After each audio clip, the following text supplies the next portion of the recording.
A man alone gave a blanket to the native girl on a cold night. The next day, gold was found on his property. The shovel hit something that wasn't dirt, something that gleamed in the morning sun like a promise from heaven itself. But 12 hours earlier, Thomas Mitchell had been the poorest man in all of Wyoming Territory, with nothing but calloused hands and a heart that still believed in doing right by people, even when the world had done nothing but wrong by him. The wind that October night in 1873 carried the bite of winter across the vast emptiness of the Wyoming plains. It howled through the gaps in Thomas's makeshift cabin walls, reminding him that his third consecutive failed harvest meant another winter of thin soup and thinner hope. At 33, he had already buried 2 dreams in this unforgiving land. First his wife Sarah to consumption, then his cattle to drought. Now he sat alone by a dying fire, watching the last of his split wood crackle into ash. The cabin around him told the story of his failures better than any words could. Gaps between the logs were stuffed with rags and mud that cracked in the cold. The roof leaked in 3 places, forcing him to position his only pot to catch the steady drip that had begun with the afternoon snow. His table was nothing more than a plank balanced on 2 stumps, scarred from years of use and rough treatment.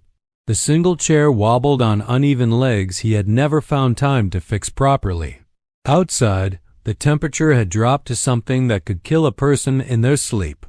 Thomas knew this because he had watched the thermometer his late wife had insisted on hanging by the door fall steadily throughout the evening. The mercury now hugged the bottom of the glass tube like it was afraid to show its face.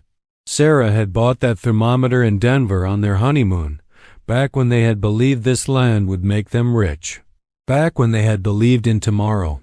The fire was dying, and Thomas had no more wood to feed it. He had already burned 2 chair legs and half his remaining fence posts. Tomorrow he would have to choose between burning his late wife's hope chest or watching the cabin temperature drop below freezing. The choice felt like sacrilege, but frozen men made no moral choices at all. That was when he heard the sound that would change everything, a soft thudding against his door. Not the confident knock of a neighbor or the demanding bang of creditors, but something weak, desperate, something that spoke of final chances and last hopes. Thomas set down his empty coffee cup, the one with Sarah's initials painted on the side in fading blue letters, and walked to the door on feet numb with cold. He opened the door to find a young Native American woman collapsed against his doorframe, her lips blue with cold, her dark hair matted with snow and ice. She could not have been more than 18. With the kind of delicate features that belonged in parlors and drawing rooms, not dying on doorsteps in the Wyoming wilderness. She wore nothing but a thin deerskin dress that provided about as much protection against the Wyoming cold as tissue paper against a rifle bullet. She was unconscious, her breathing so shallow it barely fogged in the frigid air.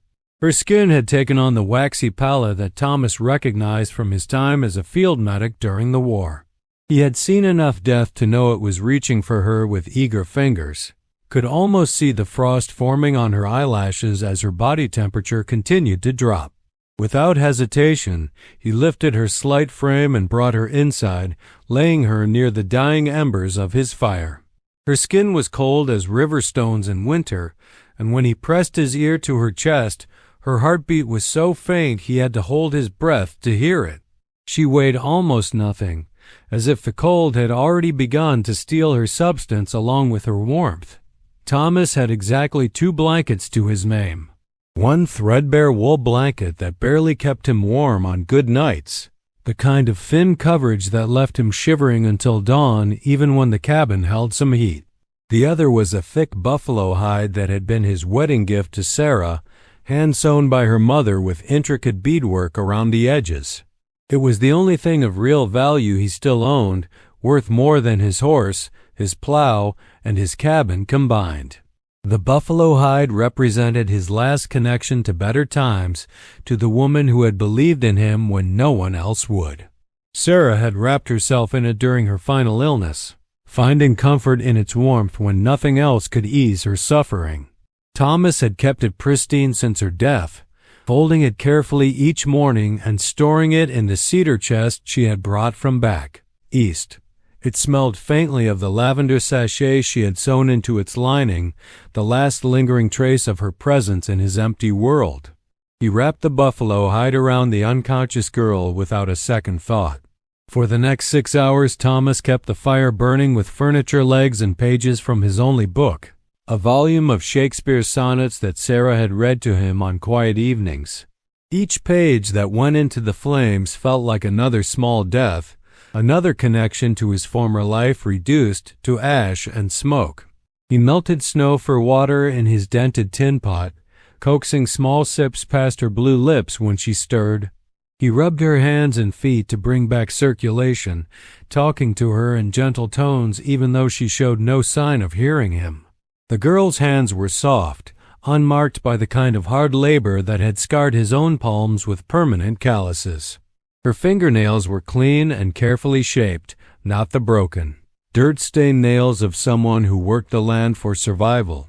Everything about her spoke of a different kind of life, one where warmth and comfort were expected rather than desperately sought. As the long night wore on, Thomas found himself telling her about Sarah, about the dreams they had shared for this land, about the children they had planned to raise in the cabin he was going to expand room by room as their family grew. He told her about the garden Sarah had started behind the cabin, how she had coaxed vegetables from the stubborn soil through sheer determination and careful tending. He told her about the cattle he had lost to the drought, how he had watched them die one by one while the creek bed cracked like broken pottery in the merciless sun. The girl's breathing gradually grew stronger as the night progressed. Color began to return to her lips, though she remained unconscious, lost in whatever dreams visit those who have walked too close to death's door. Thomas continued his vigil, feeding the fire with anything that would burn, grateful for the buffalo hide's thick warmth that seemed to be slowly drawing her back from the edge of forever. As dawn approached, painting the eastern windows with pale light, she finally opened her eyes. They were the color of deep forest shadows, wide with confusion and fear, but holding an intelligence that suggested education and refinement. She tried to sit up, clutching the buffalo hide around her shoulders, and Thomas could see her taking inventory of her situation with the careful assessment of someone accustomed to evaluating potential dangers. She looked around his humble cabin, taking in the broken furniture he had burned for warmth, the empty shelves where food should have been stored, the patched walls that barely held back the Wyoming wind. Her gaze lingered on the pile of ashes that had once been his book, on the pot positioned to catch the roof leak, on the single remaining chair that wobbled precariously whenever the wind gusted. Her expression grew thoughtful, as if she were calculating the value of everything she saw and finding the sum surprisingly small. Her gaze settled on him with something that might have been recognition of his sacrifice. Thomas realized he must look as desperate as he felt, unshaven and hollow-cheeked, wearing clothes that had seen too many winters and not enough soap. His hands were black with soot from tending the fire all night, and he could smell the smoke and sweat that clung to his shirt like a second skin. "You gave me your blanket," she said in careful English, her voice barely above a whisper but carrying the precise diction of someone who had received formal education. Thomas shrugged, though the gesture felt forced. He was already calculating how many nights he might survive with just the thin wool blanket, and the arithmetic was not encouraging. "You needed it more than I did." She studied his face for a long moment, as if memorizing every line and scar. Her eyes moved from the premature gray at his temples to the deep lines around his eyes, reading the story of his struggles and the geography of his weathered features. When she spoke again, her voice carried a gravity that seemed far beyond her years. "You do not know me. You have no reason to trust me or help me. Yet you gave me the most valuable thing you own." Thomas felt heat rise in his cheeks. "It is just a blanket." "No," she said quietly. "It is much more than that." "It was hers, was it not? The woman whose presence still lives in this place?" Thomas nodded, unable to speak around the sudden tightness in his throat. Somehow this stranger had sensed Sarah's lingering influence in the cabin, had recognized the feminine touches that survived despite the years of bachelor neglect. She reached into a small leather pouch at her waist and pulled out what looked like a handful of dried corn kernels. But as she held them up to the morning light streaming through his single window, Thomas could see they were unlike any corn he had ever encountered. They were larger than normal kernels, with a subtle golden sheen that seemed to shift and change as they caught the light. Each one was perfectly formed, without the irregularities and blemishes that marked ordinary field corn. She pressed them into his palm, closing his fingers around them with both her small hands. Her skin was warm now, heated by the buffalo hide and the slowly recovering circulation that meant she would live to see another day. "Plant these when the ground thaws," she said, her voice carrying the weight of an oath or a sacred promise. "Plant them where the morning sun first touches your land." Before Thomas could ask what she meant, she was standing, still wrapped in his buffalo hide. She moved to the door with surprising steadiness for someone who had been half dead hours earlier, but there was something ethereal about her movements, as if she were not quite subject to the same physical laws that governed ordinary people. "Wait," Thomas called, rising from his crouch beside the dying fire. "The blanket, you should keep it. The cold is not finished with us yet, and you have a long way to travel." She turned back, and for the first time, she smiled. It transformed her entire face, making her look even younger, but somehow ancient at the same time, as if she carried the wisdom of generations in her 18-year-old features. The smile held secrets and sadness, joy and infinite patience. "The blanket has done its work. Now it returns to its home." She unwrapped the buffalo hide and laid it carefully across his remaining chair, smoothing the wrinkles with reverent hands. For a moment, she stood looking at it with an expression that suggested she understood its true value better than Thomas had realized. Then she stepped out into the morning cold wearing only her deerskin dress, as if the frigid temperature that had nearly killed her hours earlier no longer held any power over her. Thomas rushed to the door to call after her, but she had vanished into the landscape as if she had never been there at all. The Wyoming plains stretched empty in every direction, offering no trace of footprints in the snow, no sign of which way she might have gone. The only evidence of her presence was the slight depression in the dirt floor where she had lain by his fire, and the small kernels still clutched in his palm. Thomas stared at the seeds for a long time, turning them over in his rough hands and examining their unusual golden color. They looked ordinary enough, despite their size and subtle sheen. Certainly nothing that would change a man's fortune or alter the course of his failing life. But something about the way she had given them to him, the solemnity in her voice when she spoke of planting them, made him slip them into his pocket instead of tossing them into the fire with the morning's kindling. Winter passed with the usual hardships multiplied by the loss of his furniture and book. Thomas survived on thin porridge made from his dwindling store of grain and the occasional rabbit he managed to trap in the snares he set along the creek. He sold his last 2 chickens to a passing trader for enough money to buy seed corn come spring, though the price left him with barely enough grain to last until the snow melted. The buffalo hide kept him alive through the worst of the blizzards, but he found himself thinking often about the girl who had appeared like a ghost in the night. He wondered where she had come from, how she had survived the deadly cold in nothing but deerskin, and why she had been traveling alone across the dangerous emptiness of the Wyoming Territory. Most of all, he wondered about the mysterious seeds she had left behind and the specific instructions for planting them. During the long winter nights, when the wind howled around his cabin and the cold seeped through every crack and gap, Thomas would take the kernels from his pocket and study them by firelight. They seemed to glow with their own inner warmth, never losing their golden color despite the weeks that passed. Sometimes he thought he could feel heat radiating from them, as if they carried some of the summer sun trapped within their hard shells. When the ground finally thawed in April, Thomas stood in his small yard holding the kernels and remembering the girl's precise words. He had almost thrown them away a dozen times during the long winter, telling himself they were just corn seeds given to him by a desperate young woman who had been grateful for his help. But something always stopped him, some instinct that suggested there was more to her gift than simple gratitude. Plant them where the morning sun first touches your land. The morning sun touched the eastern corner of his property first, near a small rise that overlooked the creek.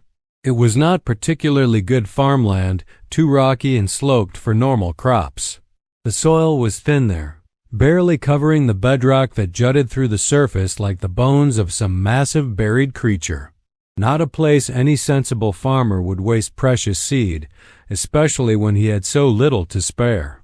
But Thomas was no longer thinking like a sensible farmer. He was thinking about a girl who had appeared from nowhere and disappeared the same way, about the kindness of strangers and the mystery of giving without expecting return. He was thinking about the way she had looked at his buffalo hide, recognizing its true value and the sacrifice he had made in wrapping it around a dying stranger. He walked to the rocky rise carrying his shovel and the mysterious kernels. The ground was harder than he expected, more stone than soil.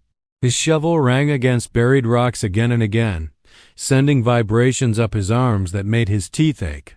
Thomas persevered, carving out small holes in the reluctant earth, each one requiring 15 minutes of back-breaking labor to dig deep enough for planting. The work reminded him of digging graves during the war, the same stubborn resistance of earth that did not want to be disturbed. But there was something different about this digging, something that felt more like preparation than burial. As he worked, Thomas found himself humming tunes that Sarah had loved, melodies that seemed to make the work easier and the rocky soil more cooperative.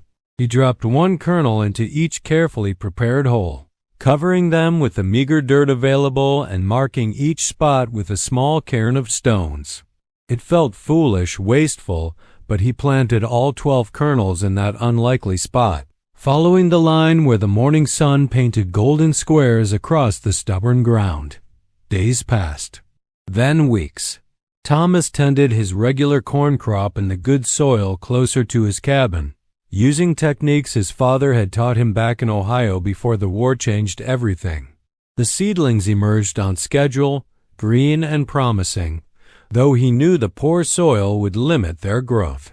He had begun making plans to sell his land and move to California, where his brother had found work in the gold fields and sent letters describing opportunities for men willing to work hard and start over. But every morning, Thomas climbed the rocky rise to check on the mysterious kernels. Nothing grew there. The stones he had used to mark the planting spots remained undisturbed, showing no sign of emerging shoots or even failed germination. The kernels had likely rotted in the stony ground or been eaten by the birds that flocked to any sign of food in the barren landscape. Thomas began to feel like a fool for believing in the mysterious gift of a desperate girl. He had wasted precious time and energy on a fool's errand, planting exotic corn in impossible soil while his real crops struggled in the marginally better earth near his cabin. The whole episode began to feel like a fever dream, a product of exhaustion and loneliness rather than actual experience. Summer arrived with its usual heat and dust. The Wyoming sun beat down mercilessly, turning the prairie grass brown and brittle. Thomas's main crop struggled in the poor soil, promising another lean harvest despite his careful tending. The creek that had once run year-round now existed only in scattered pools, forcing him to carry water in buckets to keep his corn alive during the worst of the drought. By late June, Thomas had accepted that this would be his final year in Wyoming territory. He had written to his brother in California, asking about opportunities in the gold fields and the cost of passage west. The letter sat on his table, sealed and ready for the next mail rider, a surrender disguised as a new beginning. On a morning in late July, Thomas climbed the rocky rise as had become his habit, expecting to see nothing but barren ground and the stone markers of his foolish optimism. The sun was just cresting the horizon, painting the landscape in shades of gold and crimson that reminded him of better mornings when Sarah had stood beside him and the future had seemed full of possibilities. Instead of barren ground, he found 12 corn stalks growing from the stone. They were unlike any corn he had ever seen, tall and silver-leafed, swaying in the morning breeze like dancers responding to music only they could hear. The stalks stood nearly 8 feet tall, twice the height of his struggling crop near the cabin, and their leaves caught the morning light with an almost metallic sheen. The ears they bore were small but perfectly formed, and when Thomas husked one with trembling hands, the kernels inside were the color of sunset, ranging from deep gold to brilliant orange to rich red. But that was not the miracle that would change his life forever. As Thomas knelt to examine the impossible corn, his shovel clinked against something buried in the soil around the roots. Something hard and metallic that rang like a bell when struck. He brushed away the loose dirt and felt his heart stop when he saw what lay beneath. Gold. Not just flakes or dust, but nuggets the size of chicken eggs, lying in the rocky soil as if they had grown there alongside the corn. The precious metal gleamed in the morning sun with a purity that took his breath away, more beautiful than anything he had ever imagined. Thomas dug frantically, his shovel ringing against stone and metal alike, uncovering treasure that seemed to multiply with every scoop of earth he removed. The vein of gold ran deep into the rise, following the exact line where he had planted the mysterious kernels. Each kernel had marked a spot where the precious metal lay waiting, as if the seeds had somehow transformed the barren rock into a repository of unimaginable wealth. The deeper Thomas dug, the richer the vein became, revealing nuggets and veins of pure gold that would have made seasoned prospectors weep with joy. Within hours, Thomas had uncovered enough gold to buy 10 farms like his current spread. Within a day, he had found enough to make him wealthy beyond his most ambitious dreams. The gold seemed to call out to him, gleaming in every handful of soil he removed, singing with a music that spoke of freedom from want and worry. Word spread throughout the territory with the speed that only news of gold could achieve. Prospectors arrived from as far as Colorado and California, their wagons loaded with mining equipment and their eyes bright with the fever that had driven men across continents in search of fortune. They came with maps and instruments, ready to stake claims on the surrounding land and begin the systematic extraction of wealth from the Wyoming soil. But the gold was concentrated entirely on Thomas's property, in a perfect line across the rocky rise where morning sunlight first touched the earth. Neighboring claims yielded nothing but disappointment and broken dreams. Professional geologists arrived to study the phenomenon, but could offer no explanation for the concentrated vein of precious metal in what had previously been worthless rocky ground. Thomas hired guards to protect his claim and miners to work it properly, using hydraulic equipment and professional techniques that extracted gold with ruthless efficiency. The wealth that emerged from his land seemed inexhaustible, flowing like water from the rocky rise that had once been good for nothing but stubbing his toe and breaking his shovel. Within a month, Thomas Mitchell had become the richest man in Wyoming territory. Within a year, his name was known from Denver to San Francisco as the luckiest prospector in the West. But Thomas knew it had nothing to do with luck and everything to do with a cold October night, when kindness had visited his door in the form of a desperate young woman. He built a fine house to replace his makeshift cabin, a 2-story mansion with glass windows and hardwood floors imported from back east. The new house had central heating and indoor plumbing, luxuries that would have seemed impossible during that terrible winter when he had burned his furniture to stay alive. But he kept the buffalo hide in a place of honor in the master bedroom, displayed on a hand-carved stand where the morning sun would strike it first each day. Thomas bought cattle, hundreds of them, and hired hands to work them on the vast acreage he purchased from his less fortunate neighbors. He established a bank in the nearest town and invested in the railroad that was slowly creeping across the continent. Everything he touched seemed to turn to gold, as if that first miraculous discovery had awakened some dormant power that blessed all his endeavors. He married again, a schoolteacher named Elizabeth from Massachusetts who had come west to educate the children of miners and ranchers. She was a practical woman with a quick mind and a ready smile, and she loved his stories about the early days of his claim. But she never quite believed the one about the mysterious girl and the corn kernels, filing it away with the other tall tales that men told about their good fortune. Thomas and Elizabeth had 3 children. Sarah, named for his first wife, and twin boys they called Samuel and Solomon. He raised them to understand that fortune was not just about luck or even hard work, but about the choices a person made when no one was watching and nothing was expected in return. The corn continued to grow on the rocky rise, generation after generation sprouting from the same unlikely soil. Each year brought 12 perfect stalks bearing kernels the color of sunset, and each year Thomas harvested them with his own hands, storing them in a special cedar box that he kept locked in his study. The kernels never spoiled or lost their unusual coloration, maintaining their golden beauty year after year as if time had no power over them. But Thomas never forgot the cold October night when kindness had visited his door in the form of a desperate young woman. Every year on the anniversary of that night, he would load a wagon with supplies and drive to the reservation 30 miles north. Blankets, food, medicine, whatever was needed by people who had been pushed to the margins of an expanding nation. He never asked if anyone there knew about a young woman who might have wandered far from home on a deadly cold night. He simply gave what he could and returned home, following a pattern of generosity that had started with a buffalo hide wrapped around a stranger. Years passed like the seasons, marked by the annual miracle of corn growing from stone and the steady accumulation of wealth that seemed to have no limits.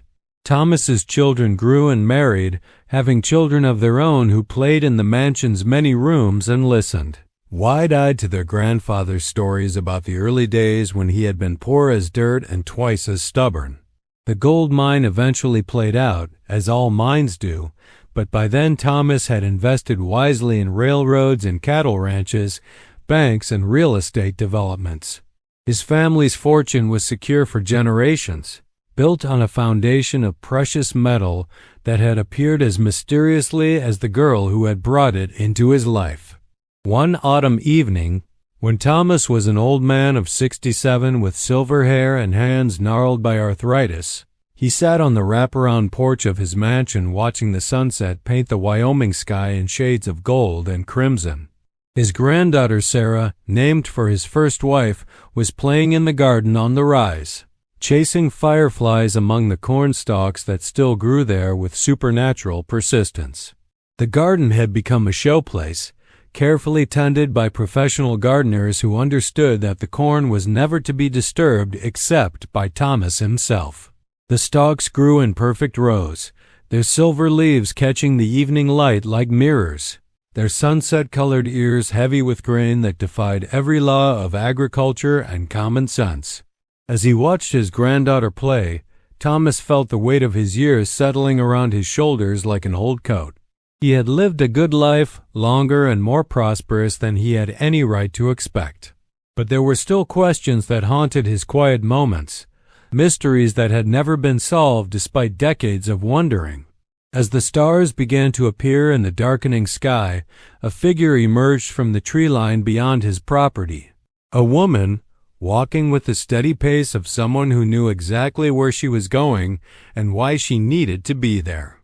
As she drew closer, passing through the pools of light cast by the mansion's exterior lamps, Thomas felt his breath catch in his throat.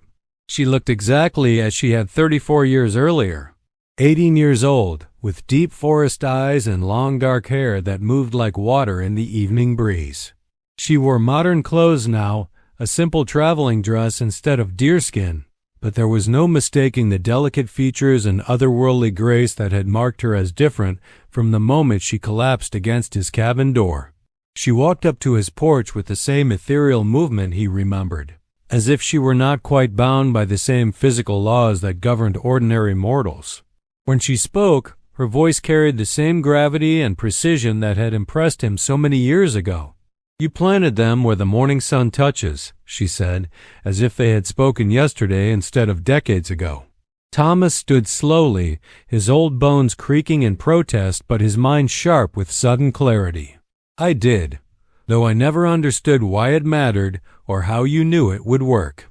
Understanding is not always necessary for kindness to work its magic in the world, she replied, settling gracefully into the chair beside his own. You gave freely when you had little to give. The earth remembers such things and rewards them according to their true value. Thomas looked toward the garden where his granddaughter continued to play among the impossible cornstalks, her laughter drifting across the evening air like music from another world. Are you the same woman who came to my door that night? You have not aged a single day.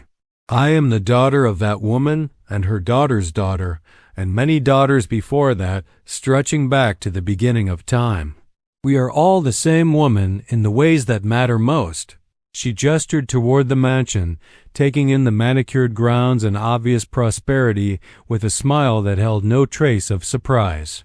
You have built something beautiful here, something that will last long after you are gone. But tell me, what did you learn from the gift you were given? Thomas considered the question carefully, thinking back over the decades of wealth and success that had followed that cold October night. I learned that generosity creates its own kind of magic. That kindness given without expectation of reward has a power that goes beyond anything we can understand or control. And what have you taught your children and grandchildren about that night? I have told them the story exactly as it happened, though I suspect some of them think it is just a beautiful tale their grandfather invented to teach them about charity. But they have all learned to give freely when others are in need, whether they believe in magic or not. The woman nodded, her expression suggesting deep satisfaction with his answer. Then the gift has served its purpose in ways that go far beyond the gold you found in the ground. Wealth can disappear, but the lessons of generosity echo through generations like ripples in a still pond. They sat in comfortable silence for a while, watching Thomas's granddaughter chase fireflies in the magical garden where corn grew from stone and mysteries bloomed alongside the ordinary vegetables. The evening air was soft and warm, carrying the scent of prairie grass and the distant promise of autumn. Will you stay this time? Thomas asked finally. Let me thank you properly for all you have given my family. She shook her head, rising from her chair with the same fluid grace that had marked her movements 3 decades earlier. You thanked me properly 34 years ago, when you wrapped a stranger in your most precious possession without asking her name or expecting anything in return. That thanks has echoed through every year since, growing stronger with each act of kindness you have performed in its memory. As the last light faded from the sky and the first stars appeared overhead, she began to walk back toward the tree line. But she paused at the edge of the porch light and looked back one final time. The corn will keep growing as long as your family remembers the lesson of the blanket. Teach them well, Thomas Mitchell. Teach them that true wealth is not found in the ground, but in the choices we make when winter is howling and another human being needs our help. And then she was gone, dissolved into the Wyoming darkness like morning mist before the sun. Thomas stood on his porch for a long time, listening to his granddaughter's laughter drift across the garden where impossible corn grew from rocky soil, and gold had once waited beneath the roots of kindness. The next morning, Thomas called his children and grandchildren together in the mansion's grand parlor and told them the whole story from beginning to end. He made them promise to pass it down word for word, generation after generation, so that the lesson of that cold October night would never be forgotten. He wanted them to understand that their wealth had come not from luck or clever investment, but from a single moment of human compassion when a dying stranger had needed help and received it without question or condition. Some of them believed him completely, accepting the supernatural elements as part of their family's unique heritage. Others thought it was a beautiful story their grandfather told to teach them about charity and kindness, a parable wrapped in the language of miracle and mystery. But all of them remembered the night Thomas Mitchell wrapped a dying stranger in his most precious blanket and how that single act of compassion had changed their family's destiny forever. The corn still grows there today, silver-leafed and bearing kernels the color of sunset. Visitors sometimes ask about it, marveling at how it thrives in such unlikely soil year after year without replanting or special care.